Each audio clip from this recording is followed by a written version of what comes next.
Hello everyone, it's Lee here, registered dietitian and gut health and fitness expert and founder of Gut Fit Nutrition. So welcome back to the show. Let's be honest, anxiety is at an all-time high right now.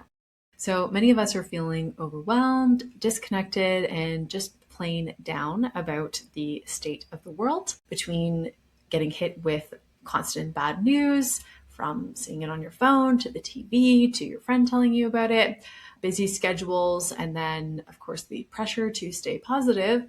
It can feel really impossible, maybe, to find that balance. And we know that, when we're kind of constantly in that low state, feeling anxious, stressed about things, it can be really difficult to make the most out of life, right? And engage in self-care activities like getting good sleep hygiene. It may impact your ability to fall asleep. It can also impact our digestion when we're constantly in a stressed state. We're just not able to maybe get in that rest and digest response, and even maybe impact your ability to be consistent with exercise. So that's why in today's episode, I wanted to share some of my favorite positivity resources, the books, exercises, and even a couple helpful apps that help me to boost my mood and support also my gut-brain connection. Because when our mind is calm and relaxed, our gut follows, and then it gets into that oh so important rest and digest response a lot more easily. And I truly believe that those small, consistent shifts and little tweaks can make a big difference in how we feel day to day. And I know I've made some even just changes over the last few years, even with how, tech is changing or the way that we see information. Something that's really important to me is making sure that I'm protecting my positivity. So I wanted to share some of these tools that help me to stay positive and I think truly help me to feel good every day as well. So whether you're looking for some simple free tools or you're okay with a few paid options worth investing in, although nothing is super crazy expensive, this episode will be full of ideas to help you reconnect with yourself and bring a little more sunshine into your days. Because also life is short, so why not be grateful for the good things and make the most out of it? So take a deep breath, settle in, and let's dive into the tools that can help us feel good from the inside out. Tool number one is a book called The Negativity Fast. So this is written by author Anthony Iannarino, and I'll quote him. So he says, quote, "Do you wonder why so many of us are negative, pessimistic, cynical, and skeptical?" So our current environment and the ever-increasing rate of societal change combine to all but ensure negativity. In this book, Anthony makes the case for why we're so negative, including doom scrolling on social media, inflammatory news reports, grocery inflammation, a hot war in Europe, and increasing political divisiveness. So he really explains in this book, to kind of set it up, why our society is set up to be so negative. But in doing so, it also helps us to shift our consumption and reaction pattern in order to then become more positive. So we've reached a point really where, getting rid of negativity isn't nice to have. It's literally a critical need right now, just because we're bombarded with all of these things. And I think it's really important to note that we didn't used to have all this information, access to information that we do now. We're just thrown bad news everywhere we go. We see it on our phones, the Apple News or the whatever Google News will pop up on your home screen about, the latest bad thing that happened. Or even with Meta banning news sites from sharing things, we still see it on other platforms. And it's just, the rate at which we see it makes it feel like it's happening all the time. Although that being said, really part of it is just that social media and being stuck in your phone makes the world feel small and sort of amplifies everything that's going on, which I think is not necessarily, that things are getting worse. It's just that we're hearing about it a lot more. So we need to be mindful of that too. Despite already implementing some of the suggestions that he mentioned, such as not consuming major media outlets and having selective use of social media, I did still find the book really useful for myself. And after reading it back in 2023, I've chosen to read it again. So if you feel like keeping up with the news is impossible and you feel like the state of the world is weighing on you, then you need to read this book. So I would highly, highly recommend. The second tool is gratitude journaling. So I'm sure this one is you've definitely heard it. Maybe your therapist has suggested it or your friend, but it's not just a trendy influencer's tool. It truly does have some powerful benefits and it can take different shapes and forms. And what's even better with this one is that it is free. All you need is a pen and paper. And this is a tool that I like to use periodically whenever I'm doing it more regularly, especially either to start the day or before bed. I definitely notice that mood is even more overall positive and empathetic too. So you can use like set prompts. There's questions that I can share, or there are organized journals you can buy, like the 5-minute journal is a common one. Or simply what I'll do is just pull out my favorite notebook. I keep one just dedicated for self-care writing, and I'll include notes from even just like my therapy sessions if I have them, brain dumps, and then also, yes, the gratitude list. So I try to do this right before I go to bed, and then I will write out everything essentially that I'm grateful for that day. Anything small, things I take for granted, to big things as well. So I'm not going to share everything that I write, but here's like a recent example. So one was feeding a cute squirrel a walnut on my way home from the grocery store. That was lovely. A walk and talk with my partner, enjoying a run in the sun, having a safe and clean home, access to clean water, food, and even having a pleasant talk with a neighbor in the condo elevator. So anything that, comes to mind, write it down. It'll definitely help you to just see how many good things that we have in the day, and even things that we take for granted as well. And before you think, okay, it's just some trendy tool, yeah, maybe I'll consider it. Well, science does back this up as well. So there was a systematic review and meta-analysis that looked at the effects of gratitude interventions. So 64 randomized control trials were included, and the meta-analysis demonstrated that patients who underwent gratitude interventions experienced greater feelings of gratitude, better mental health, and fewer symptoms of anxiety and depression. Moreover, they experienced other benefits such as a more positive mood and emotions. And one specific study was even referenced in the book that I had mentioned before, The Negativity Fast by Anthony Iannarino. And it was a classic positive psychology intervention study by Martin Seligman titled Positive Psychology Progress, Empirical Validation of Interventions.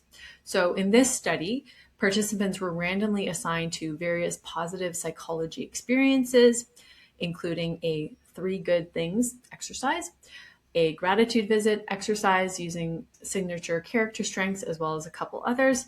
And then there also was a placebo and a control condition. So the main findings were that there was improvements in happiness, life satisfaction, and reduction in depressive symptoms were found for several of the intervention groups. And specifically, the 3 good things exercise showed benefits at follow-up periods up to 6 months after the 1-week intervention, which is pretty crazy. So they actually had lasting benefits up to 6 months in terms of reduced depressive symptoms and overall improved quality of life. So pretty crazy. The third tool is screen-free mornings. So the next habit I really want you to think about here is implementing screen-free time, especially in the morning. While this might be something that you're doing now, and I know it can be a hard habit to break, truth is it can be really distressing for our brains to just like wake up and be immediately bombarded with stimulation. Emails, texts, your boss asking you for something, scrolling social media and seeing what everyone else is doing when we, wake up and immediately reach for our phone and go through everything that's on there. So suddenly our brain is like overwhelmed with information that isn't even relevant to us yet. I think that maybe this might be the most important one that you implement out of this episode, just because it, can cascade into other benefits and give you more time to do more productive things. But I highly suggest that you consider implementing screen-free time in your morning. So one thing that you can do, and I like to do this as well, is set your phone to do not disturb. That way, when you pick up your phone, you won't see the notifications on the front of the screen. I like to do this even during the day, but you can do it like overnight. If possible, using something like a mechanical, like a traditional alarm instead of using your phone for your alarm, that can be helpful as well, so that you don't feel like you need to reach for your phone right away. And even just try it for like 2 or 3 days and reflect on how you feel when you don't wake up and you don't scroll first thing. So you might notice, improvements in your mood and even reductions in anxiety and stress simply by not consuming information the moment you wake up while you're still in bed. Another big benefit for this is like improved focus and mental clarity. So when you wake up and you let your brain just like take in the light, allow your thoughts to naturally flow, notice how you're feeling, and get out of bed without screens or distractions, it totally sets like a different tone for your day.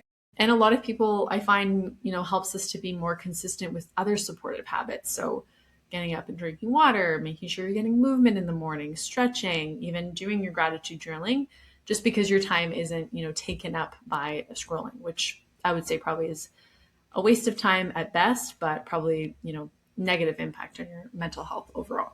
And so I know some of you are probably high performers and you're thinking, okay, but I need to get a head start on the day. I have to check my emails to get ahead.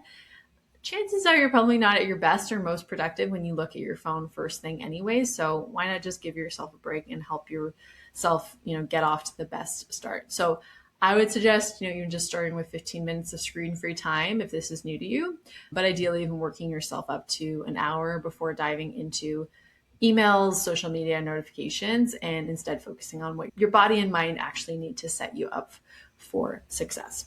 The next tip is keeping social apps off your phone. So the thing about social media is that it is definitely a double-edged sword. Like on the one hand, it allows us to connect with more people and learn more about events and clubs and people who are like us. I know I've, met different friends online or found out about different events through social media, which is awesome, or even found like practitioners that I want to work with or coaches, etc. But it can also be a huge time suck, and it can definitely cause negative thoughts like comparison and inadequacy. And as I mentioned before, it can really just make the world seem like a very scary place. So when we're just stuck in our phone and that's all we see is, oh, this bad thing happened, this bad thing happened, this bad thing happened, it just feels like that is what's happening all the time. But it's more so just that being in that environment makes the world seem really small when it really isn't. So if you get out into the world, get out into your community, talk to people, there's so many nice people out there.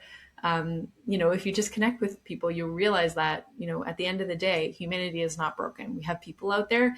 It's just that when we're stuck in our phones and social media, it makes it seem like the world is a small, scary place.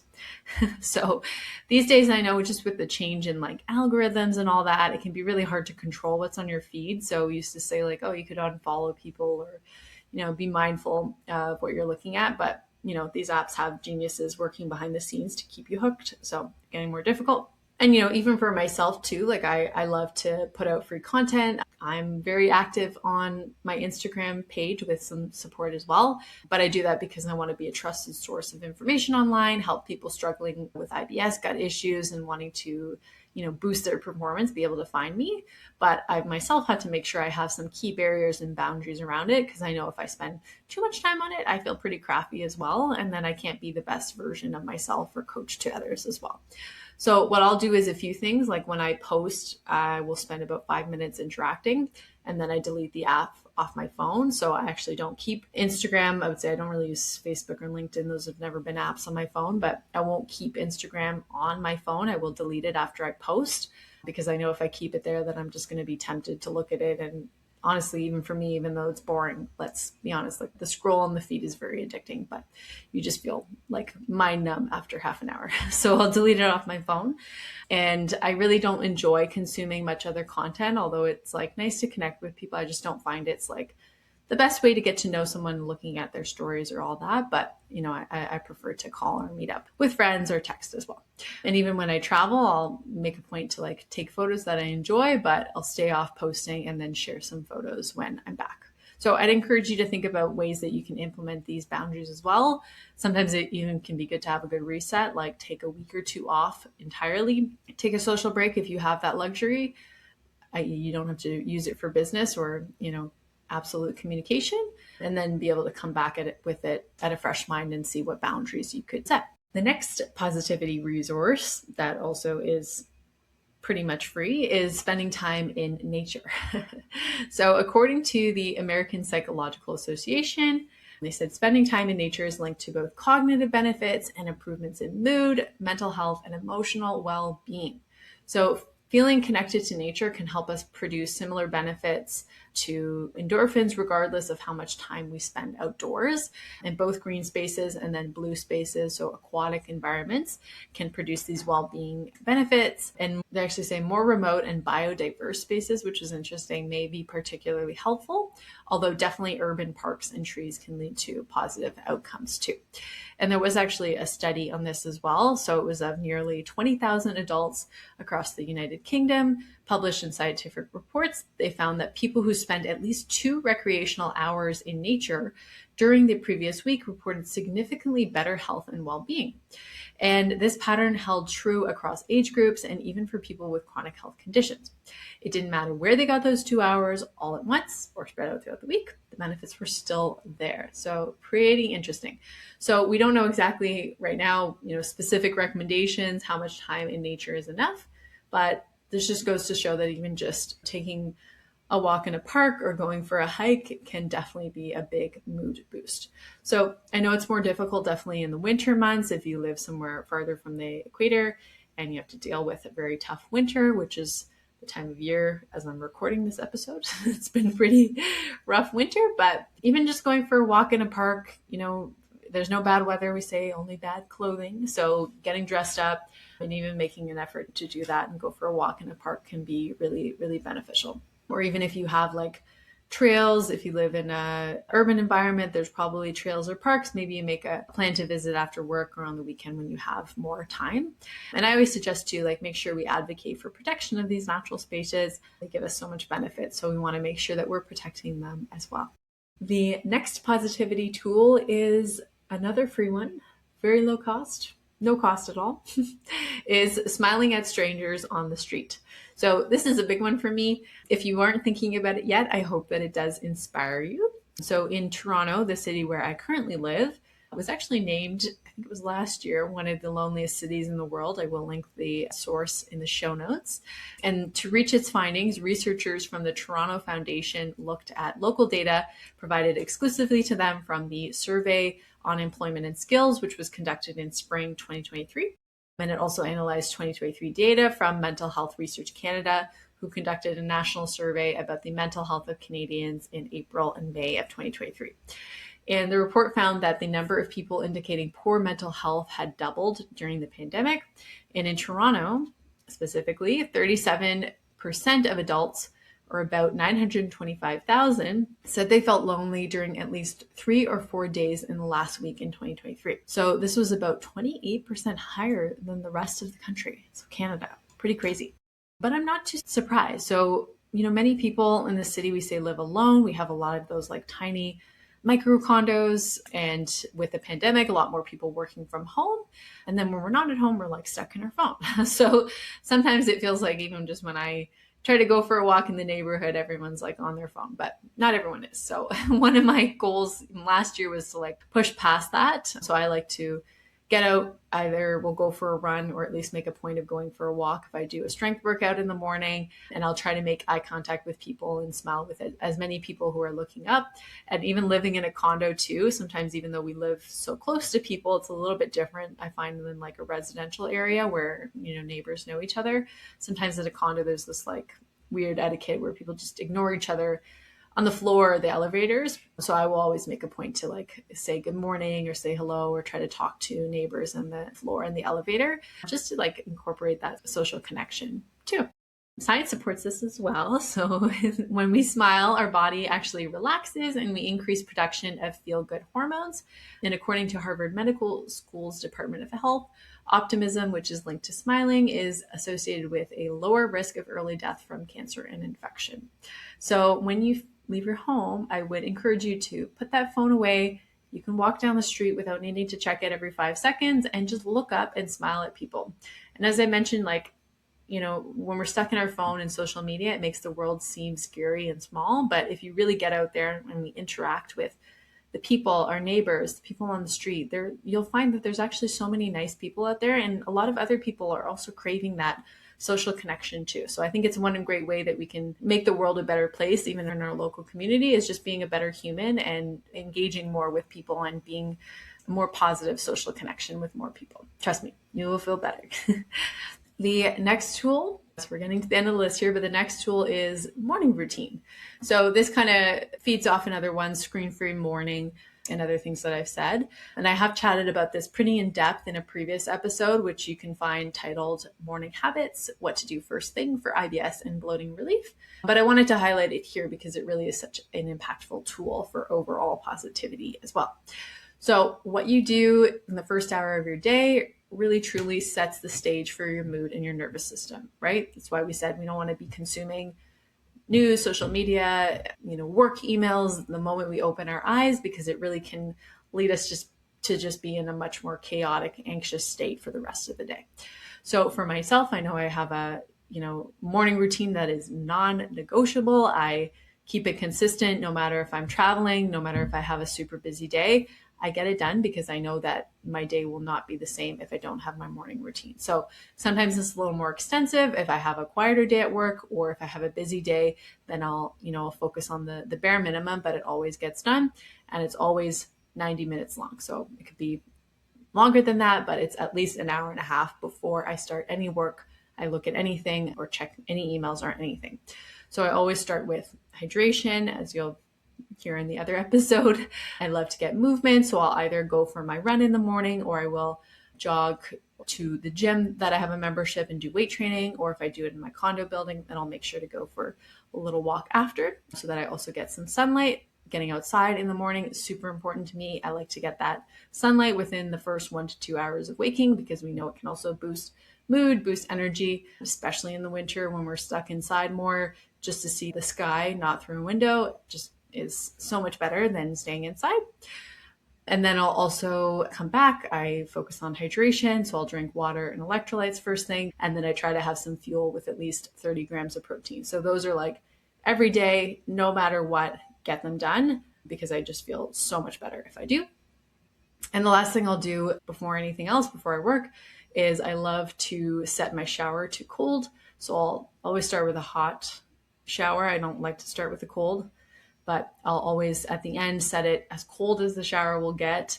If I'm feeling a little more sensitive that day, it might not be as cold, but ideally as cold as the shower will get for about 60 seconds. Hurts in the moment, but we know that doing uncomfortable things actually can cause a sense of dopamine when we push through them. So, and also with a cold shower, it's really can wake you up and just help with focus and energy. So it's something that I love to do.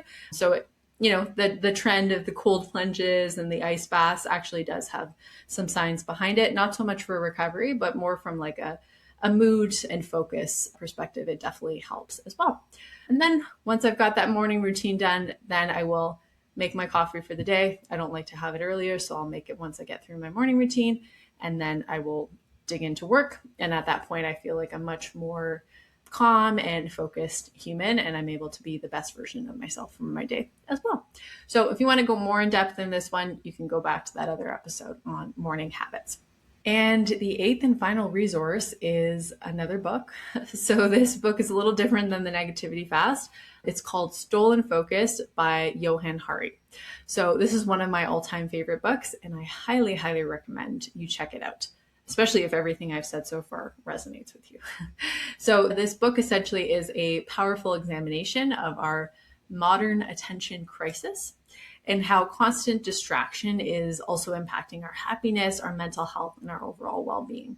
So Johann Hari shares his own journey of trying to regain focus. He's a writer, and he used to spend hours reading books, and he realized one day that he's only able to focus on something for a few minutes or less than an hour at a time. And he was worried about, why is this happening? Why can't I focus on things anymore? So this book is sort of an exploration of him trying to regain his focus. And it includes a 3-month digital detox while he's writing this book. He also interviews experts and insiders, even including like current and then former employees at companies like Meta and Google, where they have literally experts who want to make you hooked on their devices and have had a major influence on how technology shapes our attention. And then he does offer, although it's sort of like there's more that we need to know, he offers really practical strategies to help us navigate the digital world more mindfully and try to regain that control over our attention and rebuild deeper connections with ourselves and others in a world that feels like it's constantly pulling us in a million directions. So whether you're looking to improve your productivity, support your mental health, or I think for a lot of us, even if you don't have diagnosed ADHD, we always want to focus better, right? So just to feel more present in our day-to-day, I highly, highly recommend reading stolen focus. And you can add it into your morning routine or your bedtime routine. For myself, after I read it, I made definitely some changes to my own digital habits and some of the adjustments I meant with phone notifications and social media apps. Still a work in progress because honestly, there's a lot of things set up. I run an online business, so primarily online. So there's a lot of tools online that, sometimes can impact our focus too. So it's still a work in progress. But for anyone who's functioning in today's modern world, I would highly recommend you read it and also share it as well. So there you have it. Those are my top 8 tools for positivity. I have linked all of these resources directly for you in the show notes. And so I would love for you to check them out and even let me know your thoughts. If you are using any of these or you've been thinking about using them, please leave a comment below. I'd love to know which, stand out to you. And all that to say, I feel quite strongly that when we have positive outlook on life, we experience less anxiety, better sleep, better energy, better digestion as a result. So you're not alone if you feel like the world is, working against you. I think that, as I said, it's just a way that we receive information these days that's kind of set up for us to be negative. But there are things that we can do to continue to protect our positivity. And again, why wouldn't we want to, right? So life is short. We want to make sure we're enjoying the most of it, and we can't solve the world's problems. So, spending all our energy worrying about them won't help us either. But even just being a better human in your local community, being a person who, connects with others and, is a positive force, I think will still help to make the world a better place too. So if you found this episode useful, again, leave me some comments below. Let me know your thoughts. I'd love for you to leave a rating and a review. And if you have any, tools to add as well, if you have any positivity resources, be sure to share them here. I would love to hear from you. All right, so that's all for now. Stay positive, my friends, and I will chat to you soon.